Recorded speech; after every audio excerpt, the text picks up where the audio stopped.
Good evening. Good evening. Right, listen. Yes, we could be here for a minute.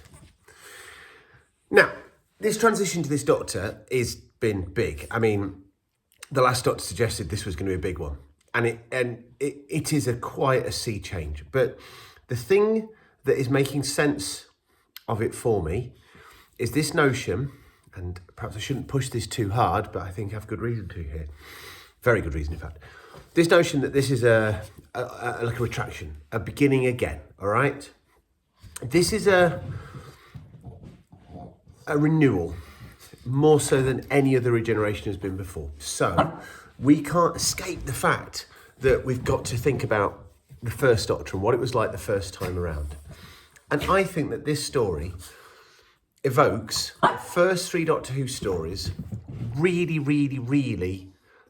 pointedly, okay? And I think it screams being conscious of the fact that we've gone back round again. So, the first of those is the Edge of Destruction, in so much as the TARDIS, and I think this is a creeping sensation since Capaldi appeared on the scene, the TARDIS does not feel as safe as it used to anymore. There is no way this TARDIS feels anywhere near as safe as it used to anymore. The simple fact is that we've got a situation where there is something in there, and that's set up really beautiful. That fantastic cold open, oh my goodness, when he sat on the top, which doesn't make a blind bit of sense, but there we go. And then he's having that conversation to himself, but to us, but to something else as well.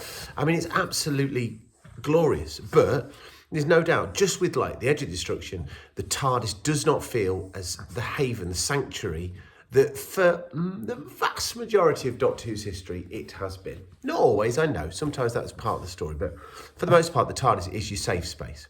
It doesn't feel like that anymore. Then, I think we've got a clear evocation of the Daleks here. And specifically, the point in the Daleks where the Doctor puts his companions' lives in danger because he lies about the fluid links.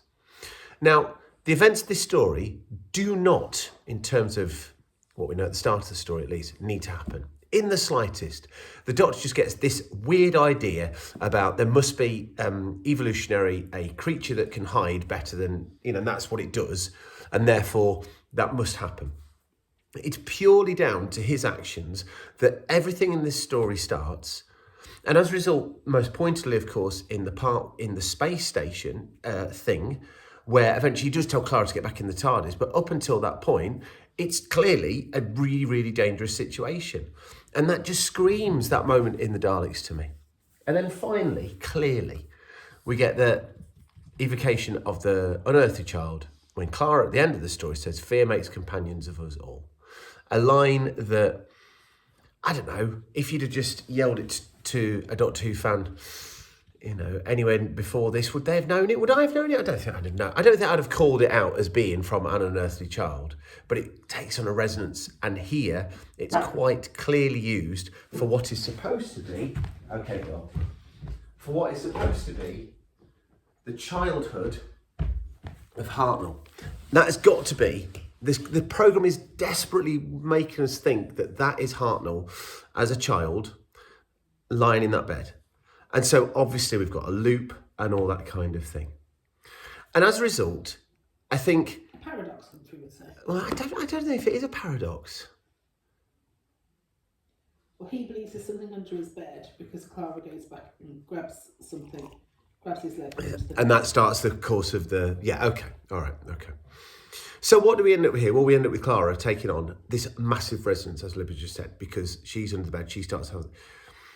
I genuinely feel that we're entering a period of the show, and this episode is a microcosm of that's as mature as the programme has ever been. I don't mean mature in the whole New Adventures type way. Do you remember that? Two stories too big and too bold for the small screen, or whatever that nonsense was? Because of course, what actually it was, there was boobs and stuff and swearing. No. This is proper grown-up telly. This is proper grown-up telly. And it's quite disconcerting, to be perfectly honest, because, and I've made reference to this already, but I think it screams through on this story, the role of Clara is absolutely massive. The companion here, we have got a situation where the Doctor makes us feel uncomfortable. The TARDIS makes us feel uncomfortable. It has been a long time since both of those things were true. And as a result, Clara is elevated in terms of her position in the programme because she's the one that kind of has to guide us through this story. And what a story. It's moment after moment after moment. And it's ambiguous, but it's beautifully ambiguous. And all that stuff, the way that the date runs all the way through it, and it keeps going wrong, and then it keeps going right, and it grounds the story, and then we're off in a sort of haunted house type thing. And oh my gosh, that bit with the something on the bed was petrifying. We were all crawling out of our skin at that point in the house. It was tense in here at that point. And then you get the Danny Pink, but not Danny Pink appearing. And then you get the bit in a space capsule that doesn't quite square with what you thought this story was going to be. And then, of course, we get to Gallifrey. And all the way through, it doesn't function like a Doctor Who story normally functions. It's all about the characters. It's all about this searching for something that you're not even sure what you're looking for. I genuinely found it to be a really, really, really affecting piece of television. Now, at this point, because somebody has not told me what they've thought, I'm going to ask Elizabeth, what did you think? I think Stephen Moffat ruined my Christmas. Why? Because I have an issue with this story. What's your issue with the story? I liked the story, thought it was fine. Fine? Fine, yeah. But I didn't, it was scary, but it didn't make, I think you have to have an impetus, there has to be a reason. Yeah. And that thing about you saying about him just thinking, oh, but what if there's nothing there? As if that would ever happen. But I think that's the nature of this new Doctor. I think he's searching for something. He's trying to find something. He's trying to find his essential Doctor-ness. Well, I don't like a story that starts with a, what if this? I like a story that starts because this has happened and has got a driver for it, and it didn't have it for me. And I think Stephen Moffat has, rather than just doing a bit with the dark, sorry, I'll just turn my phone to quiet. Rather than doing the bit just where he can nip back and forth in one timeline. Yeah.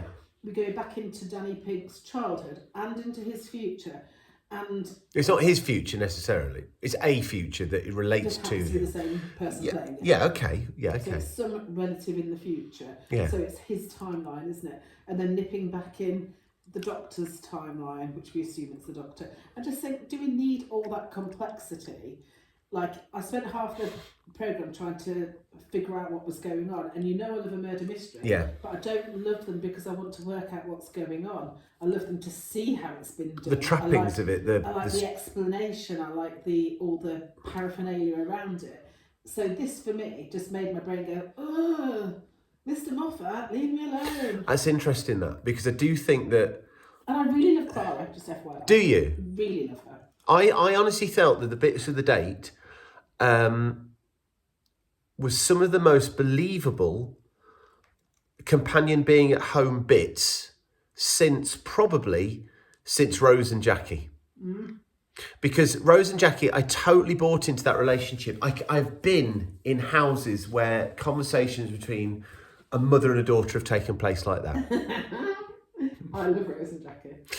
But that awkwardness, that first date awkwardness, I can totally buy into the fact that Clara is brilliant at flying off in the TARDIS and fighting aliens and stuff. She does that with wild aplomb. And I can equally accept that she's crap at normal life. I can totally buy into that. And that first date awkwardness, all of that made perfect sense to me. I actually think that rooted the episode. I really do think. Now, I disagree with you, Liv, to the extent that... No, actually, no. I agree with you to the extent that I think a lot of the trappings, a lot of the route through the episode was basically getting us to the point where Clara was under the Doctor's bed as a baby. And you could argue that there were lots of different ways to have got there. I'm not a writer, but I assume there are lots of different ways to get to that moment. But for me, what pushed this, what pushed this Doctor Who story into upper echelon of Doctor Who storyness, that's where I'm talking about with this one, is the fact that it's a character piece, isn't it? It's a character piece for the Doctor and it's a character piece for Clara. And again, that relationship between the two of them is off the chain good. Just how rubbish the Doctor has become at just dealing with people. Why have you got 3 mirrors? Is it because your face is so wide? All that stuff. Taking makeup off. I'm taking it off. You just missed a bit. Like it. Let's be honest. I think if it wasn't an actor of the caliber of Capaldi, and honestly, and if it wasn't somebody like Jenna Coleman, who is undoubtedly beautiful. She's a very beautiful, but she also is just a fine actress. She can, as an actress, she copes with that sort of. I mean, I think that's quite hard to do. There's a balance there.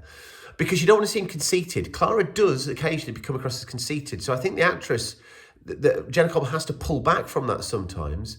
But the balance is just utterly, utterly bang on. Honestly, genuinely, I feel like that Listen is, which I say it wrong. What's the word? Consolidation of the last 3 episodes of just this sense of this Doctor having to work out the parameters of being the Doctor, having to get a sense of their place in the universe. You compare this to what Smith would be doing. Smith never had moments like this. Smith would go hell for leather, run into trouble and sort it out, or get some flight. But he didn't go looking for trouble in the way that Capaldi's looking for trouble. It's almost as if again, I'm going to go back to the Daleks. I know the first Doctor didn't know they were looking for the Daleks, and it's the Daleks that has defined the Doctor to a certain extent. But it's almost as if Capaldi's looking for answers. And of course, we would finally work out that the answer to this question has been posed by the very, that sort of paradox thing. I absolutely loved it. You haven't mentioned the War Doctor. Well, that was interesting. Because they're talking about, he's such a scaredy cat, he can't go off to the academy. Or he can't go off to war, he'll have to go to the academy. Do you think it was necessary to have the War Doctor in there? Well, is that the part of his upbringing that made him go off to war? Is it? Hold on. So is the Doctor's childhood trauma, generational trauma. But why does the Doctor cry? Why does the Doctor as a child cry? It's a baby, It's a I baby. don't know. But that's the question, isn't it? A man of peace. And then Clara says it's okay to be scared and gives him the model without a gun. Oh, it's all good stuff, isn't it? It's really good. It's really good. I'm not saying it isn't good. It's really good. It would have been even better. So what they did well, yes, was an interesting story. Yes. Interesting characters. Yes. Loved it all. What would be even better Yeah. if Yes. it wasn't quite so confusing. And I'm a clever girl. Yes. You know, And you've seen every episode of Doctor Who up until and this I've point. seen them all, and I know what's going on. But even for me, I was just like, what, my brain. So, in somewhat of a contrast, I liked it though. I'm not saying I didn't like it. Sorry. top quality Doctor Who story. Top quality, best Capaldi story so far? Ooh, I don't know. No, Deep Breath was good, but I mean, I know we've only had a few. I like Capaldi, so. That's a high watermark. And he can hold the camera on his own. Oh, yeah. I mean, he can really, I mean, well, we don't know because we've not seen the rest of the episodes, but he really can. I mean, I'm just absolutely captivated. I love the writing on the walls. There's a lot to love here. I'm falling in love with this Doctor in a big way, and that is good. That is really, really, really good news. That is really good news. Good news for all of us. It's good news for all of us. Okay. Gloriousness. Thank you very much. Bye-bye.